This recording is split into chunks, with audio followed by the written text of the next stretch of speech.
And remember this, the police are your friends. They will do all sorts of things for you if they believe you have the authority to have them help you. It's really kind of a cool thing. We have one of the greatest social engineering tools downstairs. You guys know what it is? Anybody want to guess? Sorry? No? I'll give you a hint. It's outside. Yes, the van. That van is the biggest social engineering tool I've ever seen, because when people see the phone company van, they just assume you've got authority. And what's really cool, I talked about this on the radio this week, even though this thing was painted in 1994, and it has the old gold, white, and blue bell stripes, Verizon is now, they're this ugly color. They're red, black, and white.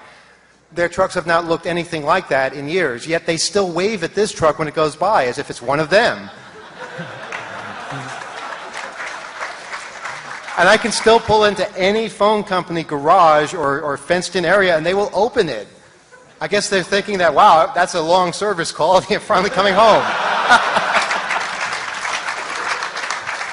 But I think the most fun I had was when I was moving a friend of mine a few weeks ago. And I don't know if you guys heard about this, but there was a crane collapse in New York City a month or two ago. And whenever you see a crane up in the air in New York City, eventually it's going to collapse.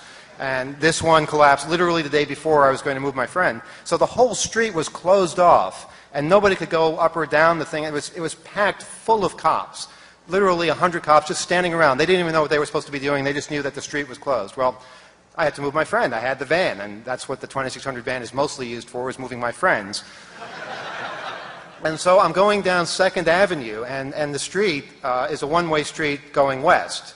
And since 1st Avenue was closed, I couldn't approach it that way, so I had to approach it the wrong way. I was going down 2nd Avenue. I had to make a left turn into a one-way street going the wrong way. And this was barricaded by cops. I figured I was going to get yelled at immediately for not only going down a closed street, but going the wrong way into a closed street.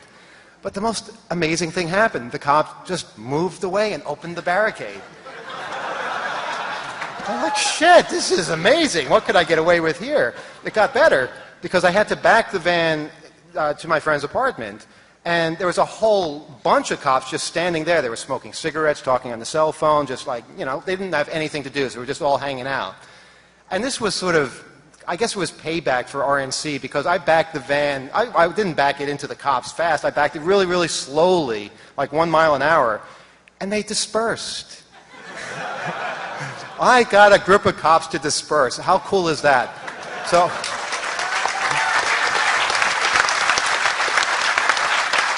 So the 2600 van can be used for incredible acts of social engineering, and getting people to move who would never move for you normally is, I think, one way of doing that. And apparently none of those police officers could read, because it clearly says the Hacker Quarterly on it. They were all very nice people. They just didn't seem like cops then, because they were all hanging around not knowing what to do, and they weren't in hostile mode because there were no demonstrators. But anyway, so that's one story.